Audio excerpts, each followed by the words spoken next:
Okay, 800 wickets in Test cricket. No one's ever taken that. A total of 1347 international wicket, the highest in the history of cricket. The one thing that really stands about this man, apart from those stats that I just mentioned, was his stamina to keep bowling an over after over. So it wasn't uncommon to see Muttiah Muralitharan bowl 30 to 40 overs in a day of a Test match. I'll just quote a few great players, and this is what they had to say about him. The great Virender Sehwag said, the only bowler that I'm ever scared of in international cricket is Muttiah Muralitharan. He did not name anyone else, only Muttiah Muralitharan. The great Brian Lara said that I can bat Shane Warne at any time, but Muttiah, he always confuses me. I had no clue as to what he was bowling. All of this is great and enough to sum up the man who's joining us live today on India Today, Muttiah Muralitharan. Thank you so much for taking out time and speaking to us. Your biopic is about to be released. I'm sure the nervousness that you must have had ahead of the match would be very different to the nervousness that you may be experiencing now. Are you, first of all, experiencing any sort of nervousness? Not for the movie, no, no, not at all, because it's a biopic. So I wanted everyone to watch. So that's why in theaters it has already gone into in all over the world, and now it will be in Geo because all of Indian fans and whoever interested in movies definitely go into Geo and freely you can watch. So I'm not nervous because it's something, the movie that people should see because they will understand about inside of me. All the records and everything people know, but inside of what happened to achieve this, that's all about in the movie. Okay, what our effort here is to try and give the viewers a glimpse of that story that you're talking about, Muttiah, and that's what we'll do for the next half an hour or so. Let's start with your childhood. How was your childhood growing up? Were you always crazy about cricket? How did your love for the sport start to begin with? See, I lived in hostel for age of 6 to 18 in Kandy, a school called St. Anthony's College. Uh, so that's why when I was in the hostel, I learned how to play cricket. So I loved the game because everyone in those days, we are 80s kids. So at the time, you can't see cricket in live only you can see because no TV is not much, and you only commentaries you can ask on BBC or something. So we all loved cricket because that's a sport that stands above anything in Sri Lanka. Well recognized sport. So everyone loved cricket at the time. So I also one of the person who loved cricket and want to play. First started in the softball cricket, then went into hardball cricket from under 13 onwards. Okay, you speak about how your love for cricket began.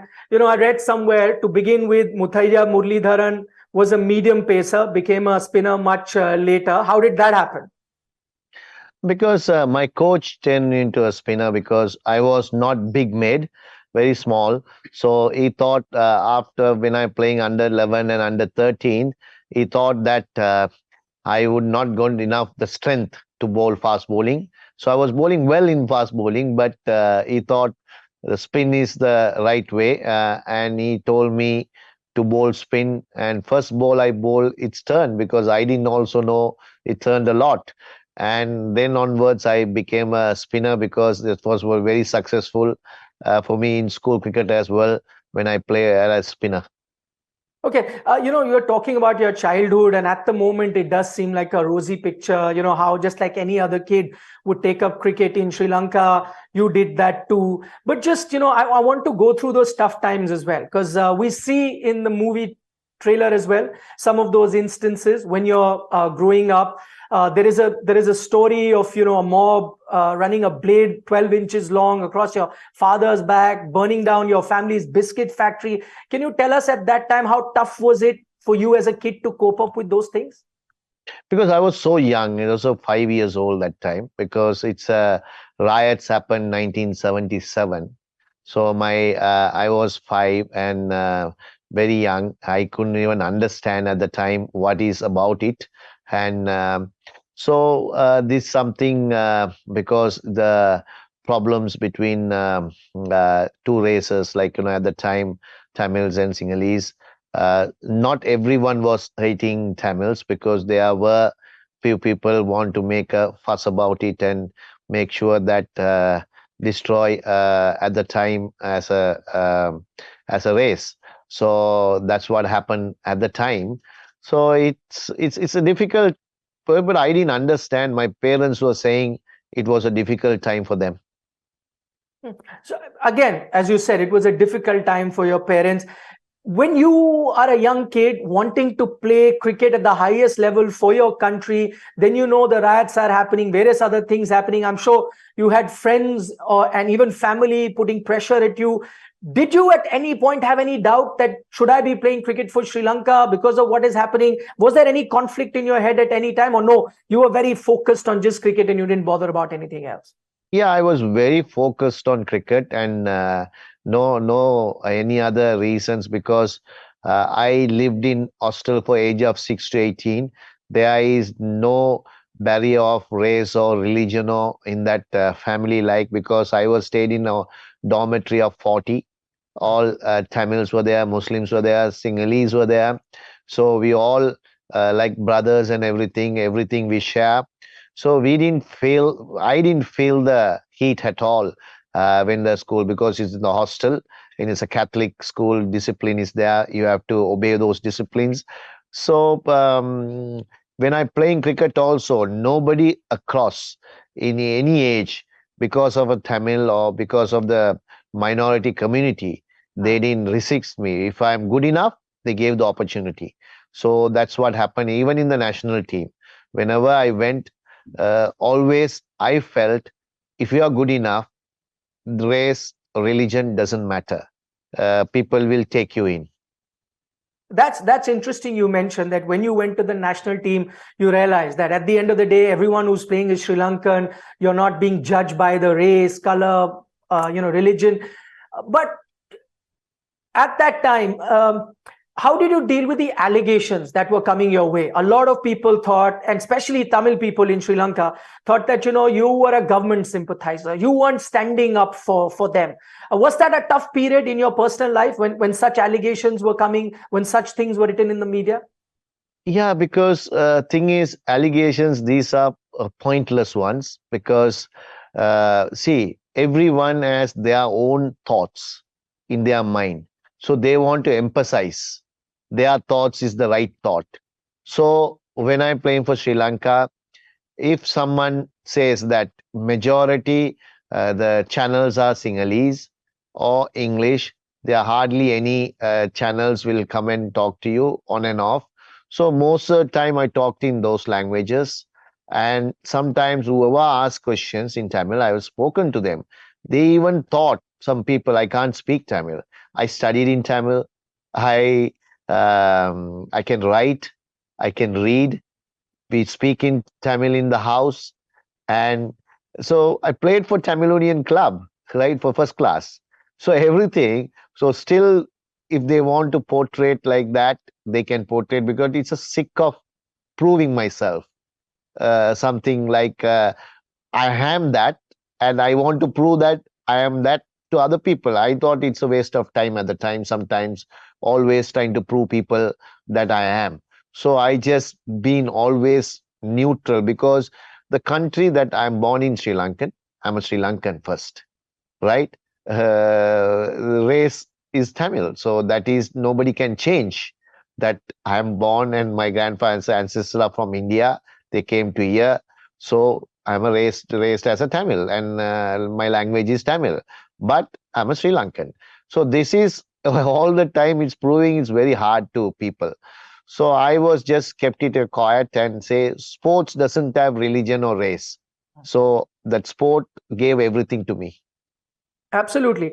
Just staying with that, you said you didn't bother about allegations, you concentrated on cricket. It's well documented that you met the LTTE top brass in 2002. There must have been pressure on you not to be playing cricket for Sri Lanka. How did you deal with that tricky situation? It wouldn't have been very easy for you to have dealt with that. See, I met through UN. I was a UN food program ambassador at the time for that 5 years. So the peace was there. and we have to go and help children who are malnourished, to give food to them and everything, to how it the works, we have to monitor. So one of my job is that. So then I have to go to that territory, because once you go to territory, you have to meet them and get their permission. So that's why I went there, and my point of view also, I told their point of view, they told me. And they were not against sport at all, because when I spoke, they spoke nicely, but they are they are different thoughts about the South, and that's why the whole problem was Southeast have different thoughts about North, so that is the problem was created. But sports wise, they were never cross, and never one team or anything. They didn't do anything to anybody. So they wanted their point to be proven. That's all. But we have to do our job, because when you go into a food program, you have to make sure those people who are children who are also entitled to get this food program for them. So that's why I went and met them. Okay, your journey is fascinating. It's filled with a lot of speed breakers. You know, when you move from your childhood, we spoke about, then to your international debut, which wasn't easy. But I'm going to go to that stage now. The infamous 1995, first with Daryl Hare, and then in '98 against Emerson, the umpire calling you for chucking. You know, we all know what you went through at that time. It was a tough situation. Now, when you look back at those two instances, do you feel that you were specifically targeted by the Australians? You can say like that, right? But I don't have the proof. Without that, I can't tell. But I felt it like that sometimes. But same way, I said they can also have doubts. So it was shocking at the time, and I know Arjuna and the team supported me, and all country, because thinking about so many at the time, the peak of the war, right, in 90s, right? So even though every Sri Lankan didn't think about, I'm from minority community, even though majority community, everyone together supported me throughout, and to overcome this. So with their support only, I could overcome and go for so many tests and prove myself innocent at the time. But that didn't stop in my career. It was always test, always doing this. So proving myself in that also. So it's not, see, for me, as a cricketer, to perform is every cricketer in this world, performing is a lot of pressure. I had beyond that. Proving my identity, one pressure. Second is proving my innocent in bowling is another pressure, and performing. So I have to do these three. So it was tough, but I took it as a challenge, because see, you can't achieve these things with alone, right? It's a cricket game, is a cricket game, is a team game.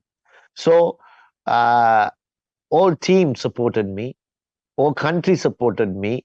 So even these problems, that's why I could go, because you can't, one man alone can't do these things, because you need support from others to get over these things. So that support was God blessed that with me. So they gave me the support. So I just flourished from there. You're absolutely right. I mean, we all remember those images of Arjuna Ranatunga, actually your captain, being a true leader, standing up for you. But you know, you say that I don't know 100% whether Australians were targeting me or not. You don't have any proof. But you know, you're a humble man. That's why you say that. There was enough proof, because you know, I can understand the 95th, 1995 incident. The 98 one, you're actually bowling leg spin. You know, you're a cricketer who's played for so many years. Is it even physically possible to be bowling a leg spin and bending your arm? Is that even physically possible? Uh, Not really. It's not possible.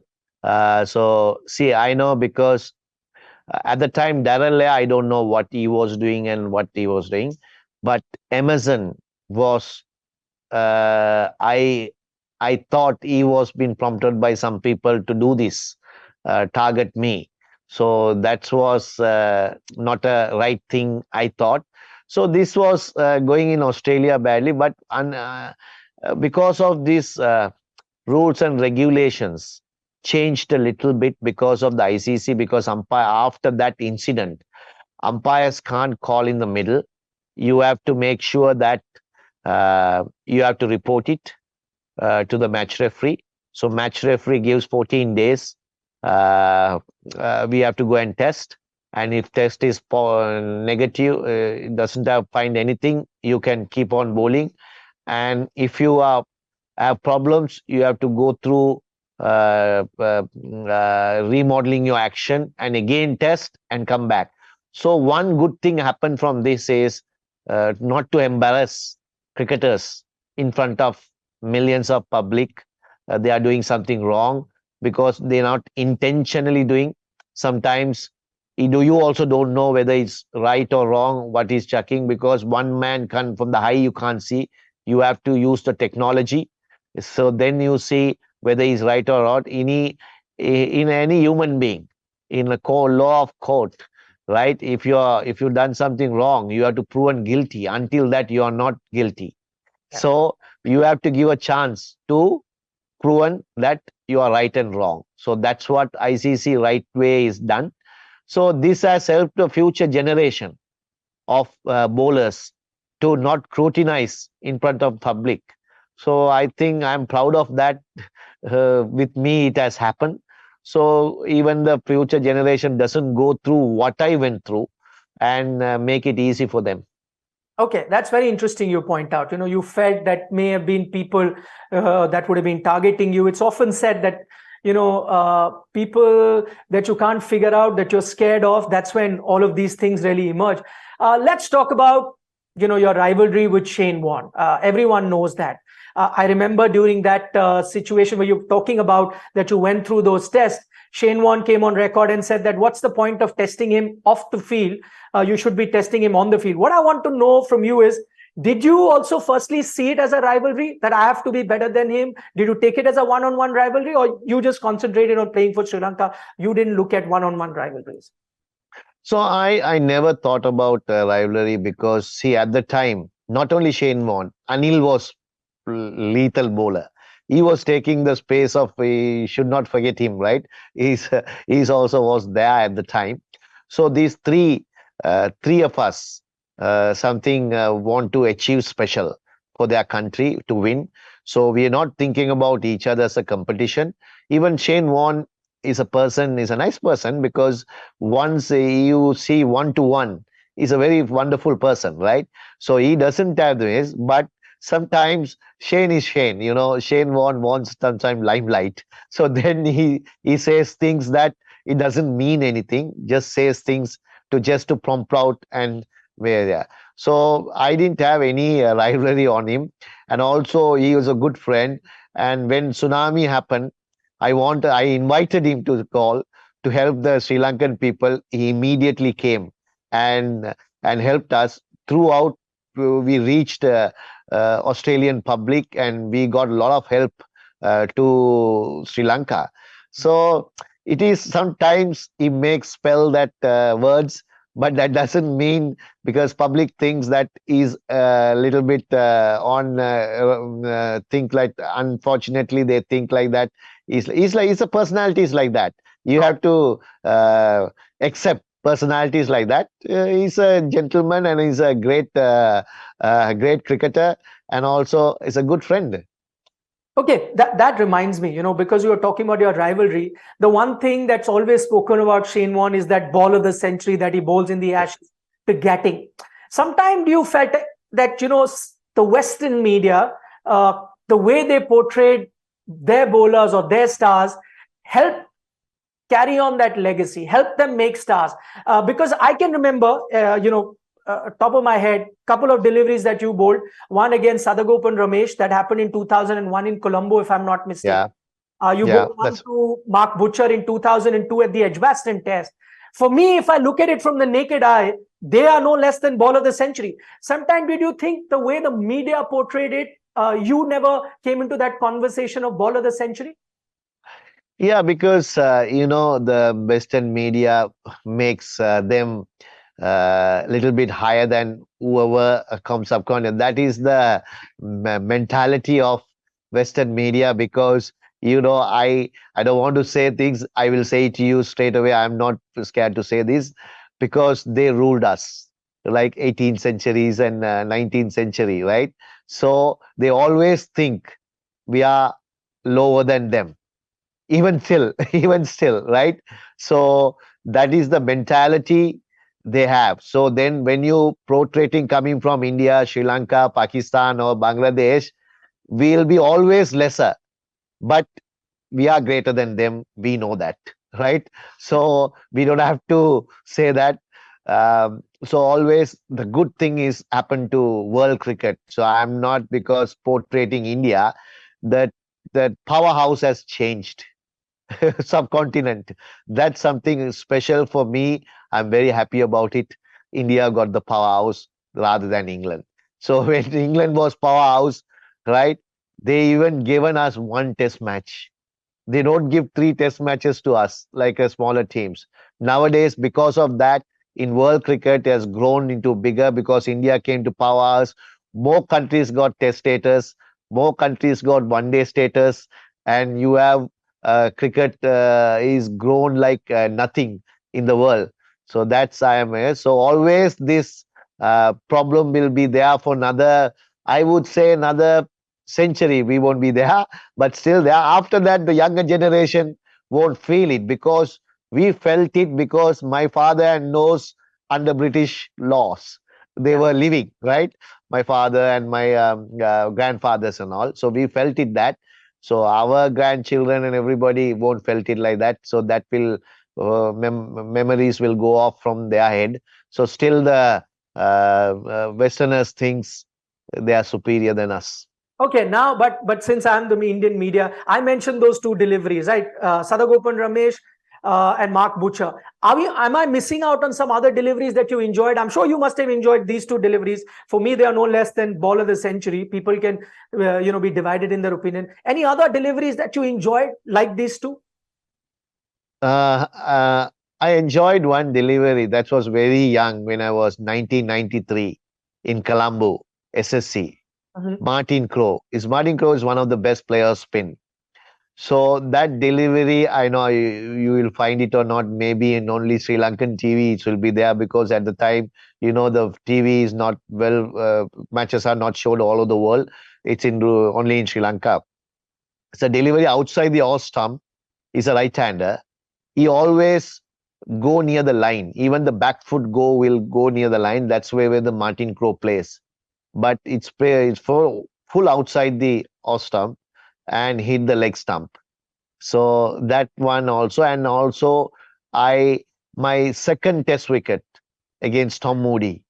Is a coach of mine. Still, I bowled right outside the off stump, and his Tom Moody is 6'5", 6. He just thought this not going to reach, and he just put the leg and just left the ball, and it hits in the middle stump. Uh, so those are the deliveries. I think so something special in my bowling. Okay, I'm going to find those deliveries from our archives or YouTube or whatever. I'm going to look for those. And if you're listening to this interview, look for those as well. I want to get to the Doosra, that revolutionized international cricket, especially for off spinner. Legend has it that it was Sakleen who invented it, Moin Khan who gave it the name. I want to know from you, when is the first time you heard of it? And according to you, who's the inventor of Doosra? Obviously, Sakleen Mustak, right? He is genius. So what happened was in 1995, we toured to Pakistan, right? In then, so we played three test matches. Actually, talking, we won the series 2-1, and I was taking a lot of wickets, and he was taking, and Wasim Waka, what a bowling attack they had. Still went to Pakistan and won a first time ever. We won a series. So in that series, this young boy is about 18, 19 at the time, Hmm. right? So he was bowling off spin, and everyone knows I was bowling off spin. I'm turning the ball, but he doesn't have the turn like me. is moderate turner, but the ball that went out, it spin like a googly, right? So now the other way around. So leg spinners bowl googly, like that, it's turned other way to like a left arm orthodox spin other way. So people used to fall down and got stumped because never expected to bowl. So after the series, I just went to him and asked, "How do you bowl this delivery? Because I want to learn." He was simply pointing out with the fingers and how it does. So it just mesmerized me. I didn't know what to do. So that one on the day I thought I have to learn this. How can I learn this? Took me 3 years. I did it in a different way. Took Yeah. me 3 years. 1998, first time I got the wicket of Kalupa in West Indies. I bowled as delivery. He was thought it was going to turn and it went straight. It didn't turn much. It went straight and got LBW. So I think you have to give all the credit to Sakleen, but it took me 3 years to learn. So something he invented and he mesmerized batsmen through that delivery. That's very interesting. I've seen interviews of batters talk about how they started reading your Doosra. You were anyway very tough to read. Mark Butcher there says that he found a way to play you. Every time you were pitching outside, he would just use his pad. Every time you would bowl a little straighter, then he would cut you. Now comes the Doosra. Did it give you a fresh lease of life in international cricket as soon as batters were trying to figure you out how to play you, that Doosra completely changed the game for you? Yeah, see, if you take my stats, like I started my debut in 1991, test matches 1992. So 1998 only I got 100 wickets in New Zealand. So it took me 6 years. So since that 100 wickets, in 1998 only I introduced the Doosra. Okay, first time in West Indies. So 2009 July I retired. So how many years here? It took almost 7 years to get 100 wickets, 6 to 7 years. But I didn't play many matches, 28-over matches or something. But in that 7 years, because we were playing less matches, this, I would say 11 years, 11 years, almost 11 years, I took 700 wickets. That means Doosra has given me, I didn't take many wickets. I foxed more batsmen I took wickets from off spin, but I have that delivery. People don't know which way is turning, so they got out. Okay, it's fascinating listening to you. The game it's a game of cat and mouse between the batter and the bowler. So you first had your off spin, which would turn a lot, trouble batters. Then you developed the Doosra, would trouble batters even more. And Indian batters, I've spoken to Sachin, Virender Sehwag, all of them said, Rahul Dravid, all of them said the one bowler they could not pick was you. But slowly and gradually, they found a way to pick you. So they figured out that as soon as your thumb was up, that means it was the Doosra. If your thumb was below the ball, that means it was the off spin. So just as the batter is trying to figure you out, I wanted to know from your point of view, were you also devising newer things? Were you also being one step ahead of the batter? If you were, what were you thinking? I would love to know. See, if I am putting the thought pros to see the batter, say if he says, okay, I didn't know this because we are coming up with thumb up and thumb down, say, to see the thumb up and thumb down, how closely they have to watch, because how concentration they have to have. So those concentrations, that means I'm putting doubt on his mind. Which ball is going to thumb up, which ball is going to thumb down. So he has to look at that, look at the ball, how much he doesn't know that when once you pitch, how much is maybe that way it's going, how much is going to turn, nobody knows. Right? It is the variation of that. So I already put doubt on his mind. So playing, they will take chances, right? Okay, this is what going to happen, and numbers game. It is a numbers game end of the day. So on that day, the numbers favors them, they win. Numbers doesn't pay, I win. So always I had edge on batsmen because of this. Because on the day, some batsmen played brilliantly. On my day, I ran out sides.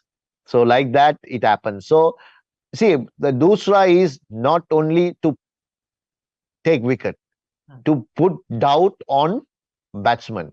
So if you say Sachin and Sehwag and everybody is guessing with the numbers, and then what about some people even doesn't see? They see the pitch and play.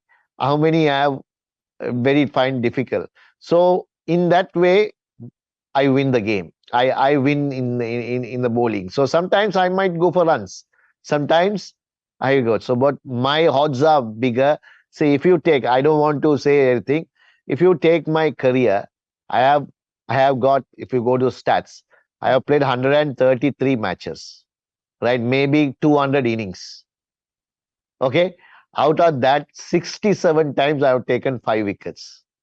Right, Yeah. and 4 wickets I would have taken more than 40 times. 4 wickets, right? If it was stats. So almost hundreds. So 50, 60% I have taken uh, more than 4 wickets in the career. So that is something special, I think. As a bowler, the strike rate also good, and every 58 balls a wicket, and also the strike rate of then the every 21, 22 runs I've taken a wicket. I'm not costly, because if I'm taking 5 wickets, my team can win match, because 100 runs below 100, I would take 5 wickets. It's fascinating listening to you. You talk about, reading from the hand or the pitch. I think the only batters, and there can only be very few who can read from the hand, could play you. If you're reading from the pitch, it's next to impossible to play a Muttiah Muralitharan, because the ball would turn so much at the end. I don't have too much time with you, Murali. I would have loved to have spoken, but last couple of questions in the time that's available to me. And now I just want to talk about off-spin bowling in the current context. Let's start with the fact now we see captains in white ball cricket, especially T20 ODI, not give the off-spinner bowling when a right-hander batter comes. It's become very common across the world. As soon as a right-hander batter comes, you don't want to bring an off-spinner. Off-spinner only bowls to a left-handed batter.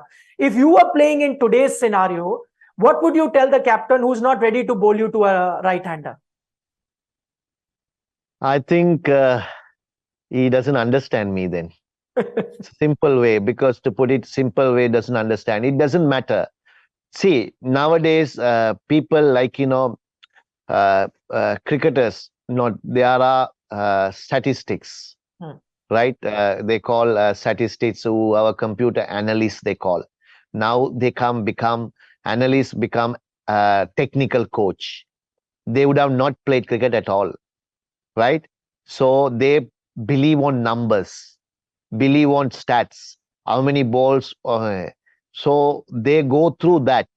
That's why the mentality of the captain become, you believe the analyst. So he goes with the play with the analyst, like, whatever the analyst says, he put the stats. Okay, they believe that.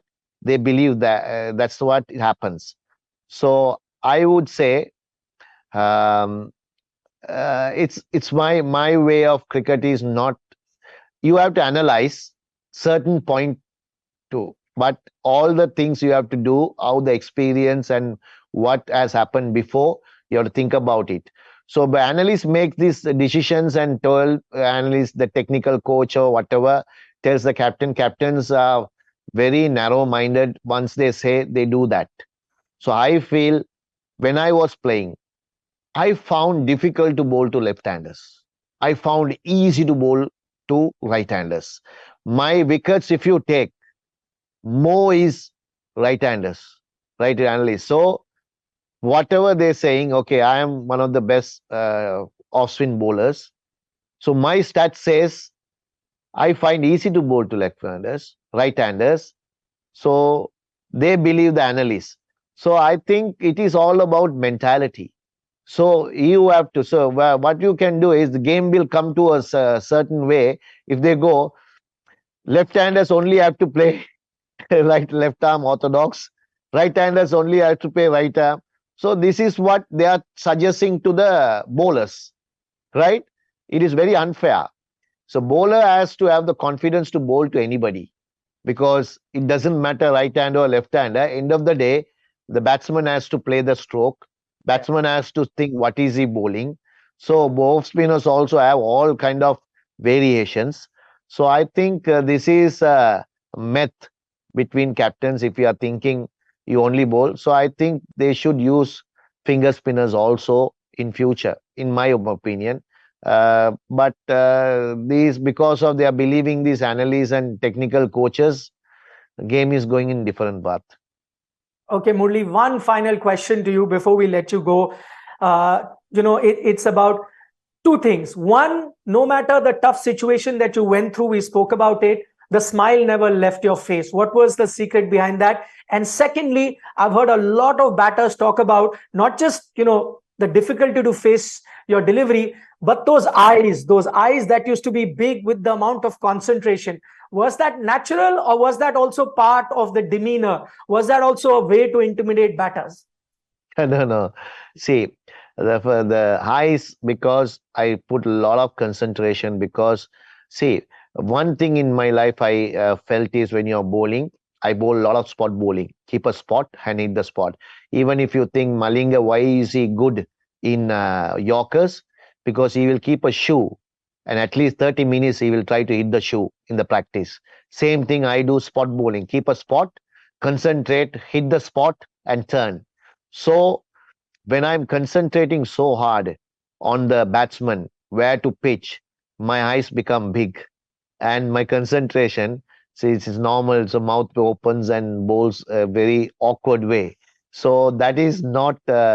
It's because of this concentration. The other question you was asking, Smile, what you were asking, huh? smile. No matter how tough the All right. situation, Murali never stopped smiling. Because it's the end of the day, it's a game.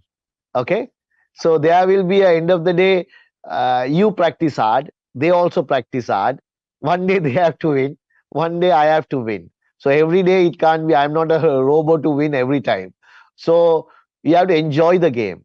So I will always keep a smile, because make sure that even someone sledging at me, sometimes it happens, I smile, because you get irritated when someone is sledging. You get smile, that means I don't care about it. So why they sledge is to disturb you. So I don't get disturbed by those things. So in life we have to keep a smile. So why we are living in this world? Smile yourself and make sure others also smile. So it should be a happy place. So you're not living this world just being like moody and sorrow and everything. It is not fun. So make yourself smile and try to make others also smile. That's a wonderful note to wind up this interview. Thank you so much, Muttiah Muralitharan, for being very generous with your time, speaking to us here. And here's wishing you all the very best for your biopic. May it, do as well as you did in your playing career. Thank you so much. Thanks a lot.